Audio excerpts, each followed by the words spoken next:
Welcome, everyone, to Between Two Worlds, a podcast about belief, unbelief, and everything in between. I'm your host, Scott Trout, here with my co-host, Joey. And we're here with our lovely friend, Pavanne, whom we know from improv. We've now taken 2 classes, all 3 of us together, and just had our graduation show last Friday. It went very well. And we're very excited to have you on, Pavanne. Welcome. Thank you. So, as you all know, us and our listeners, we're going to be talking about stories of belief here, getting to listen to Pavanne's story. Before we do that, for those who are just listening, Joey is currently holding an Eevee. Joey, would you like to describe what Eevee is here for? Evie is my after therapy support buddy. I just had a therapy session and I need some hugs. So I'm just hugging an Evie. If you only listen to us, definitely look up the YouTube video because this Eevee is really cute and by far one of the best Pokemon. There it is. So let's go through and do a little introduction as far as who we are. Chance to label ourselves, and then throughout the podcast we develop some of the nuance of what that is. So Pavanne, would you like to start? Sure. I'm Pavanne Veltman, and you want to know about the sorry, I'm so sorry. This is the belief. Very well. Is this the belief one? That's the belief part. Okay. So, I'm Pavanne Veltman. I believe in God. I not specifically in any religion, although I think everyone has the right to find their own way to God. And I'm always searching and refining my way to connect with God. Love that. I'm Joey. I'm still a non-believer who believes in something out there but will not give it a name.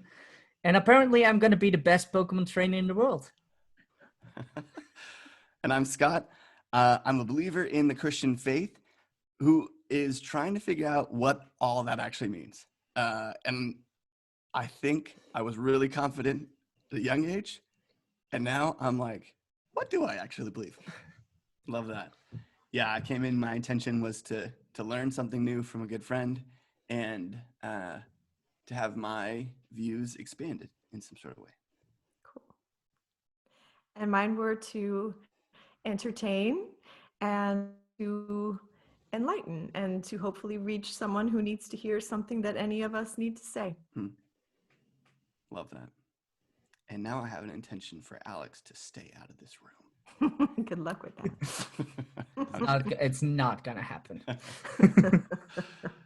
Okay, without further ado, let's get into this, the meat of this podcast. So, Pavanne, we would love to hear your story of belief or faith, however you want to articulate it, spirituality. And why don't you first talk about where you're from, how you ended up in the Netherlands, and then we'll dive into the early childhoodness of your story. Okay.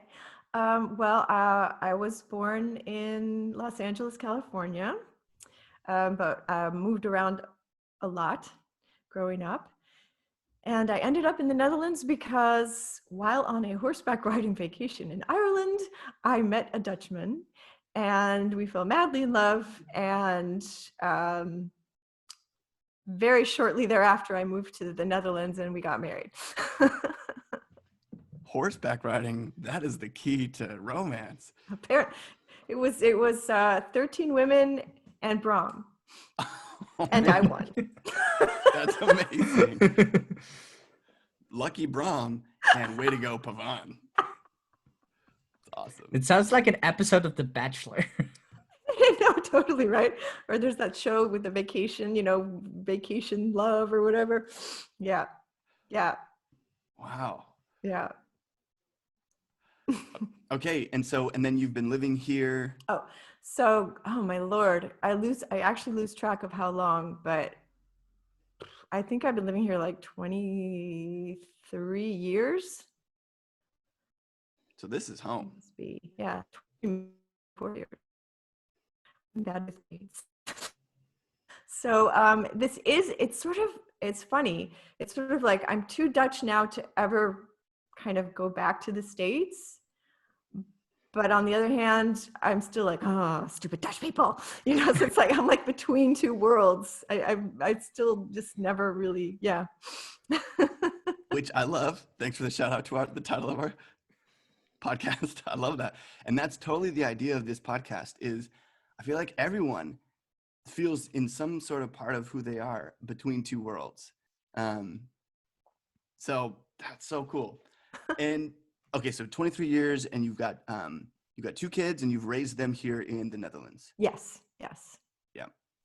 And is horseback riding Bram still around, still in the picture?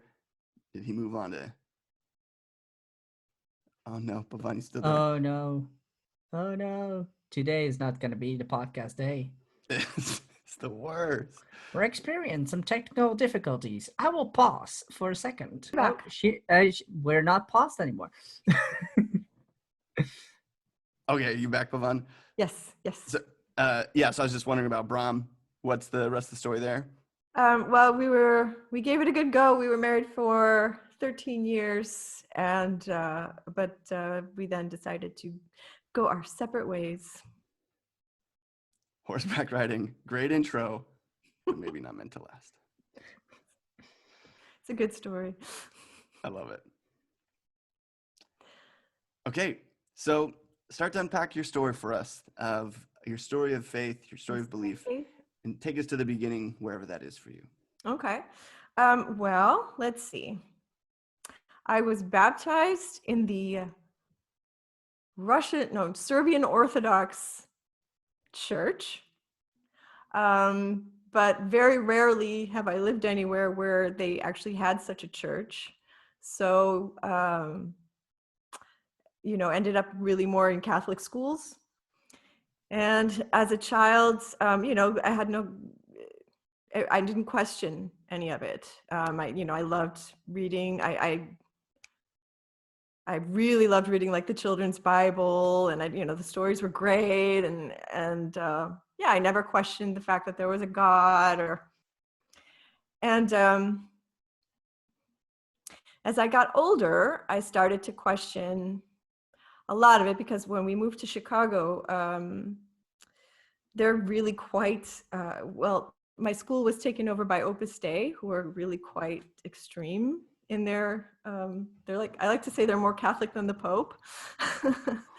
So, if someone starts telling you that if you French kiss a boy, it's the same as having sex and you're going to go to hell, you're like, that doesn't really make sense to me.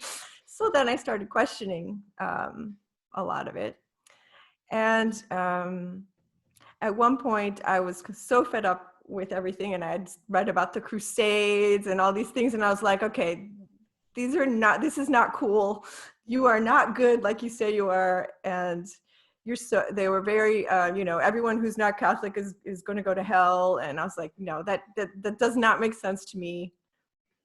That doesn't make any sense to me at all. So I was like, okay, done. And on top of that, this is all stupid and I don't believe in God. So I went really to the extreme. But of course, I think as a human, I think we are wired for spirituality. And I started, because as a child, I'd always really been interested in not only just religion, all different religions and mythology, and I always read about that stuff. And so I started looking more and more into it. And I started reading this series of books by Joseph Campbell called The Masks of God, which was fascinating because he, through a series of books, took you through primitive mythology, Oriental mythology, Occidental mythology, and finally creative mythology. And through reading all of this and really in detail about all the different faiths and what they believed and stuff, I kept reading. I was like, and I'd find one and I think, oh, this is awful, awful, awful. And then I'd find one like, oh, wow, this sounds really, really good. I like this. I could believe this, right? Until it seemed with every religion, there was always a point where like, oh, wait a minute, no, they sacrifice people. Never mind, or there was always like a bad part that I didn't like. And I was like, okay, no. So finally, in the end, what I really have ended up doing is taking, I read so much, my head is so full. I just took the pieces I liked from all the things I've read and sort of, I guess, creative mythology. I created my own belief system. And I like to connect with God through writing. So I'll write Dear God letters. And he answers me. He, she, whatever you want to call it. I think it's like the masks of God, what's in a name. It doesn't really matter what you call it, what religion you are. I think if God is infinite, right? Which I think God is everything. And we're part of God. We're like, imagine like a cell in your body. Imagine your body is God and we're like a cell, so you're separate. I mean, you are the cell, you're not the whole, but you're still God. The cell in my body is still me, just not the complete me. So that's the theory I'm working off of now. That's Did it really make any sense? Yeah, that makes a lot of sense. Technically, we're kind of the same, only I went a more childish route by watching a lot of cartoons where they explained it. But you technically did the complete same thing and just read a lot about it. So technically, I did not make a God figure out of it. I'm just saying like, hey, there's something out there, and not connecting to it at all. But you're still connected to it. And Yeah, I guess, yeah. Like, I mean, I also call it the universe or source, or because it's such a touchy word now. It's like a very loaded word. But I think because I grew up with it being called God, that's just the easiest word for me. what was the age that you were like, hey, I do not believe this anymore? Because that made me curious. I'd say like late teenage, early 20s.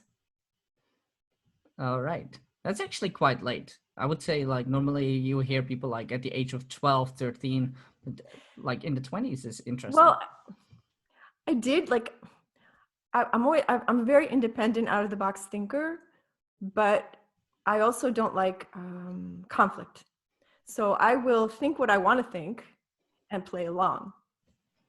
So I stopped playing along at the age I'm telling you, but I've always thought what I wanted to think and believed what I wanted to believe.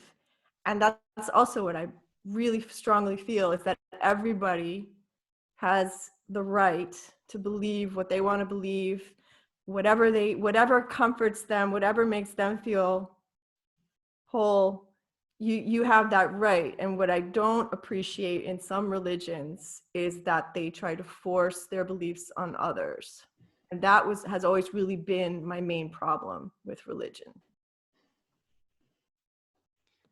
So, one, I love that you write Dear John, or wow, not Dear John, Dear God. Yikes. I've written those two. Dear God letters. I actually do the same thing, and it's really, yeah, like just that act of letter writing is really beautiful. Oh, cool.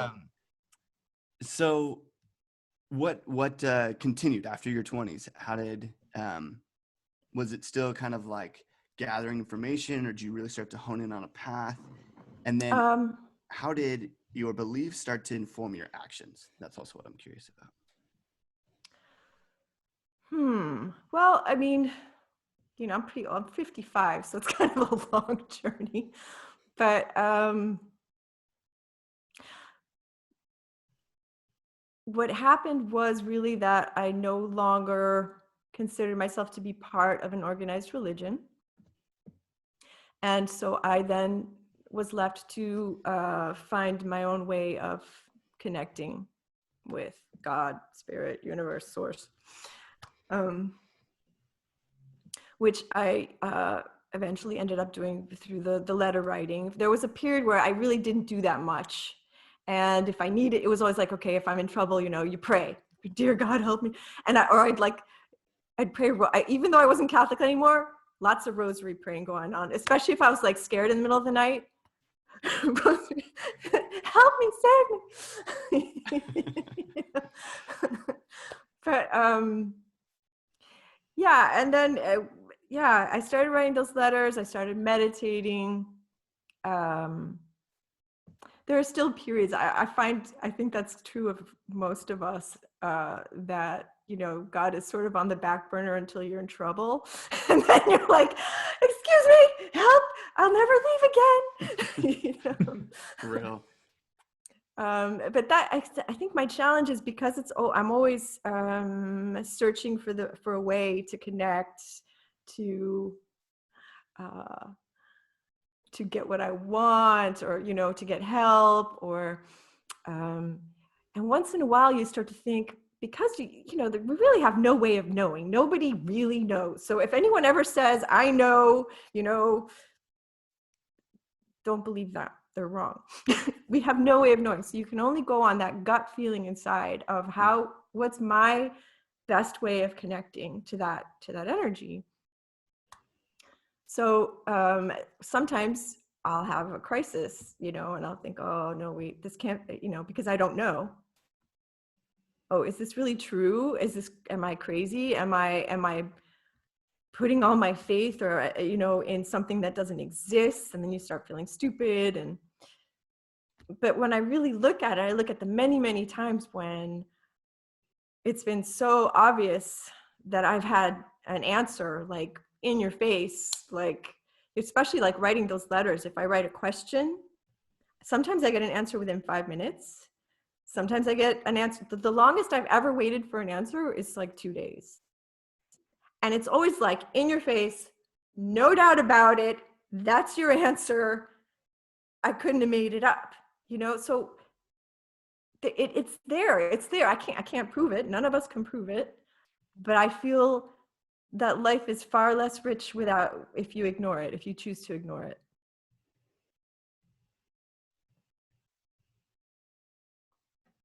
Yeah, and I kind of got curious.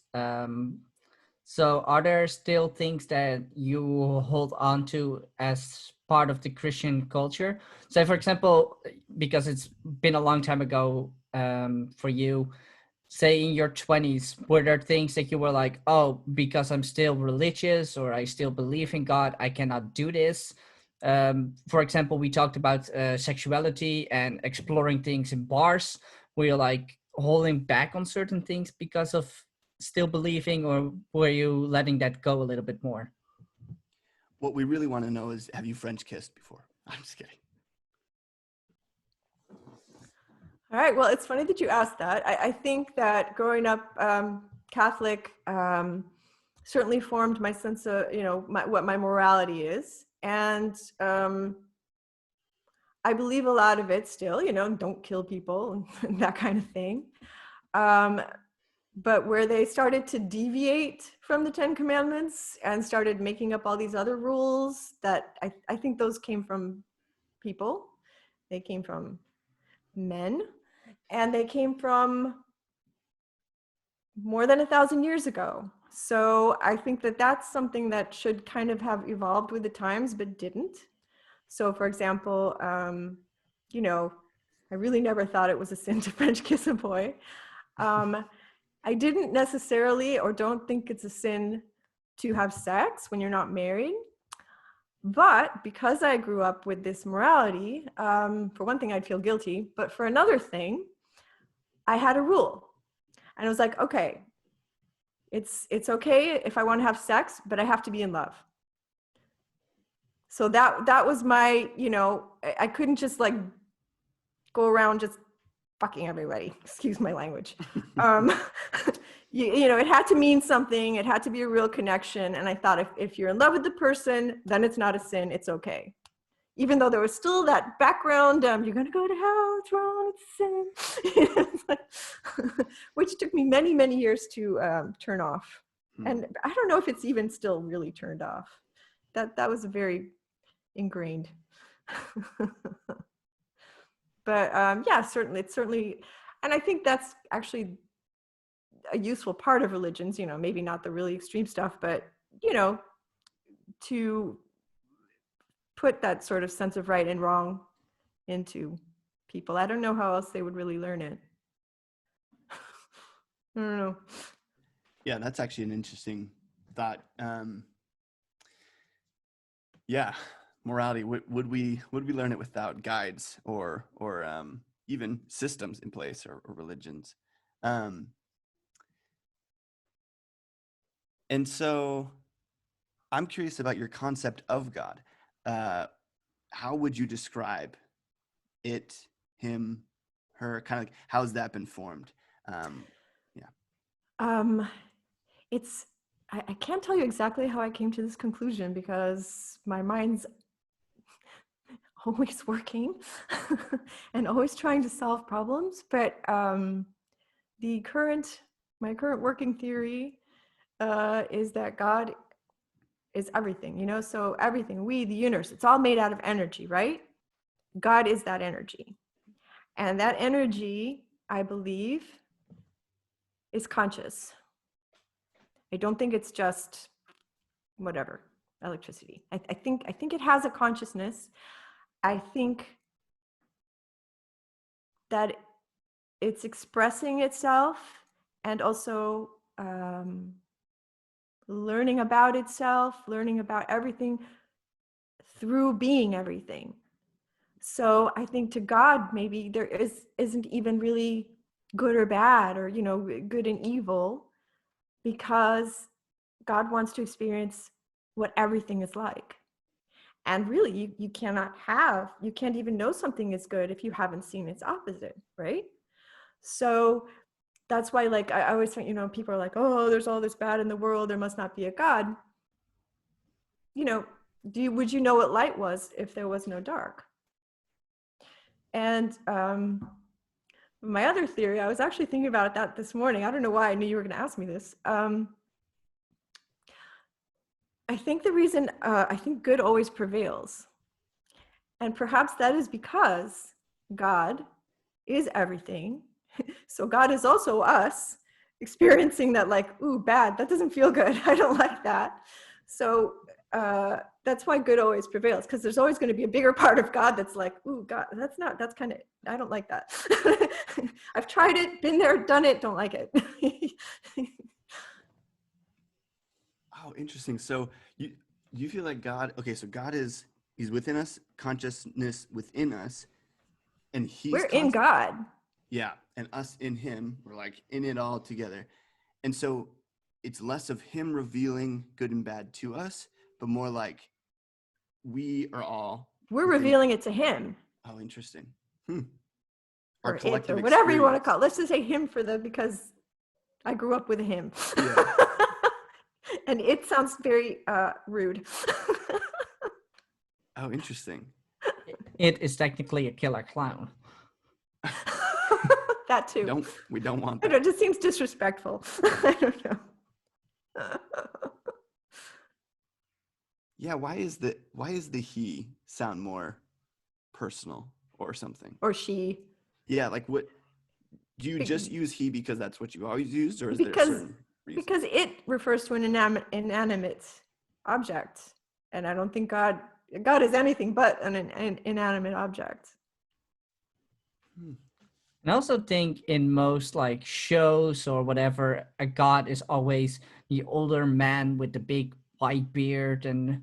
Well, that comes from Christianity. Yeah, and but obviously because all the rules and shit for Christianity were made by men, so of course it's a man. Back in the day, females didn't have anything to say except for, hey, make it like, hey, your sandwich is ready. Well, what's interesting, because I studied all the religions, all the way back. Originally, it was matriarchy, and what happened, and the god was female, and what happened was at one point men were like, we've had enough of this, and they're like, we're going to put women in their place and we're going to take over, and that's why now religions are more male dominated. Wow. But the very, very original religions worshipped women, and the figure was of a pregnant woman, because that represented life and Mother Earth. And yeah, So I think we need to come down to a point where they mix, because it's not one or the other. That's super interesting. Expand more of that thought, Pavanne. Like, yeah, where do you feel like the concept of God needs to go in our current society? Maybe that blending, and how would that look? Well, I think it's a sort of what's happening now, and it's what Joseph Campbell predicted. And it's funny, when I first read the book Creative Mythology,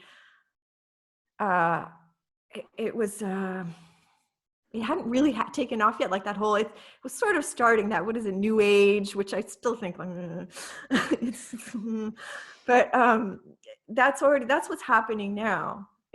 And I think going hand with the changes in society, as people start to be more creative in what they believe about God and spirituality, and as men and women become more equal, which I think we're slowly but surely headed to as a world, and I think that will really shape how faith is experienced in the future. And I'm not sure that it will ever come out to be like an organized religion ever again. I don't think there's going to be like a new major world power organized religion like Christianity and Islam and Judaism were or are.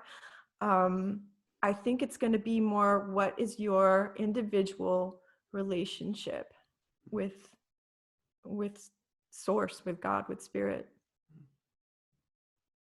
And it will draw on, I think it's important to have a basis to really explore, or we all grow up in many of us in a religion or not in a religion, but I think it behooves one to explore what all the beliefs have been throughout time, so that you can then make an informed inner decision for yourself, like, oh, that rings true to me, that doesn't ring true, and to get all those best bits and create your own belief system. Yeah, I totally recognize that for myself. I've read so many things. I think the closest thing I believe is either Buddhism or something close to the Japanese culture. I feel the Greeks also had the same kind of system. Like, there's a God for everything, God for housing, God for farming. I mean, for everything. So I feel like that is for me the closest thing. Like, I don't believe there's a God for just everything, but there's other things for everything. That would make the most sense to me, at least. So I recognize what you just said. No, well, I went through all those phases as well, and my problem, I love Buddhism. I think it's really beautiful. But what I never, the one part that stopped me, there's always the one part with Buddhism, was this sort of like, it's like a rejection of life as a human being, in a way. It's like you're supposed to be above life. You're supposed to dwell in the spirit. If you're going to be really successful spiritually, whatever, you shouldn't really actually experience life. And I think that's wrong. For me anyway. I think that, no problem, I'm sure God wants to experience life through Buddhism as well, but for me that went very against a sort of an inner compass that said to me, no, I'm here to experience what it is to be alive, to be human, and not to reject. Why else am I here? Why else would I be on earth if I'm supposed to like be on earth but pretend I'm not? But that's just me. Maybe there are, God sent someone who was like, hey, let's see if I can be human and pretend I'm not. Cool experiment. Yeah, that from what I know of Buddhism, you're supposed to reject consciousness, right? Like, or reject the ego. You're rejecting a whole lot of stuff. Yeah. And sort of being above it all, basically. Yeah. Which can maybe from the outside look like just detachment, like you're just detached from the world. And it sure gives you inner peace because you're not worrying about anything. Yeah. No, the Christian thought is, you might have heard the phrase or whatever, of the world, but not in it, or no, in the world, but not of it. And there's a real celebration within the Christian faith of this existence, that this is actually a really important existence, and it's important to live fully present here, that there's a celebration of humanity, most importantly because Jesus himself became a human. He didn't, I mean, so he fully lived. He cried, he had friends, he had sorrows and happiness. And so if anything, Jesus actually shows us how to fully be human as opposed to just being above humanity. And then ultimately the Christian faith too, and I don't know if Christians always highlight this, but we're not just holding out for heaven. We're not just like, just wait, just hold out, you'll get there soon. But it's God is redeeming the earth. So there's like a new heaven, new earth. And so this actually is how he intended it to be. It's just been warped. And so ultimately it's like coming back to existence as how it was supposed to be, relationships as how they're supposed to be, interaction with the earth as how it's supposed to be, humans to animals. So it's like a coming back to, as opposed to just a rejection of what we're currently in. But so then ultimately Christians should be trying to live in that redeemed way currently. So there's kind of like we need to fully experience what it means to be human, and what it means to be content, and what it means to live for justice in the now, not just for later, and really see people and see where they're at, and experience poverty and wealth and power and oppression, all those different things. Mm-hmm. Yeah. So I've heard that about Buddhism and have thought like, oh, what's the Christian difference here? And I think that's one of them. It's the in the world, but not of it. And the of it, I think, is there is a base nature that we have. There's kind of like and it's more animalistic. It's more tribal. It's more aggressive. It's more who's the other and how can I protect myself against them? And that's more like animalistic side, potentially, just survival. And also, rejecting the base urges, like. Right. And I think that's kind of what you're talking about. Like we're designed for some sort of spirituality, and that's us still living within human nature, but finding the better version of it, the more loving, connected, creative. Yeah. I think that's how I articulate my thoughts on that. Very nice. Sounds good. So Pavanne, one of the things I wanted to ask you was, you are somewhat of a guide for others in their spiritual journey. Is that true? A little bit. Yeah, definitely. I was trying to remember if it's like something you actually do for income within like coaching or something.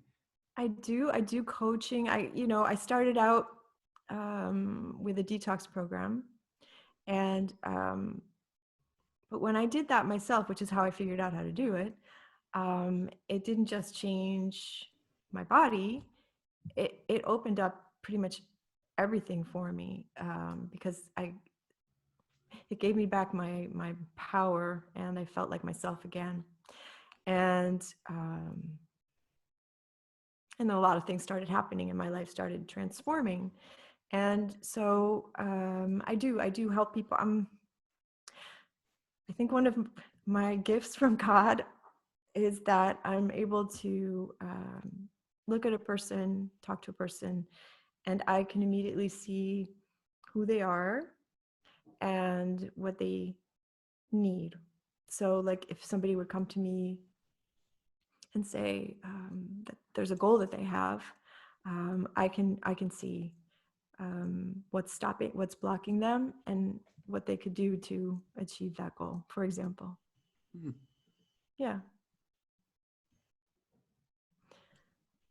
So the thing I was wondering is, what is the benefit of a guide in a spiritual journey? Because you've described maybe the future progression of faith within the world is more towards an individual expression, an individual connection with God. And so then I'm just curious, what is the role of a guide or guides or a community within that? Because you said no, like against organized religion, but then in my mind, yeah, guides and community is part of organized religion that makes it beautiful. And so for you, how would you articulate the need for guides and community within the journey? Well, I think especially because there's such an evolution away from organized religion now. There are a lot of people who have no grounding, no anchor, who don't either don't believe in God, or don't know what to think, or have sort of this need but don't know what to do with it. And I think that's where it's important. You have to be careful who you choose as a guide. I think it's very, very important to listen to your gut when choosing someone, because there are certainly a lot of charlatans out there. There always have been, out to, I don't know, get your money, whatever it is. But let's say the guides that are pure, those are people that should not be telling you what to believe, but helping you, guiding you to find out what you believe. Some people have no connection to their inner voice. So that's what I do, right? So I get people, I help them, I do guided meditations, I help them to reach their inner voice, because that inner voice is the voice of your soul. It's the voice that connects you to God,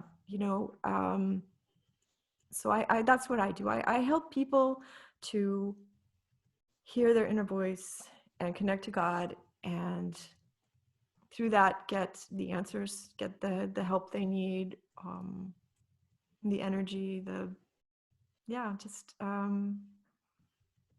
that's what I do. And I think that's important because a lot of people don't know how to do that. I always think, oh, everyone knows how to meditate, and then I'll go to a conference and they'll be like, I don't do that. I don't like that. I don't know. How do you do that? And I'm like, but it's so easy.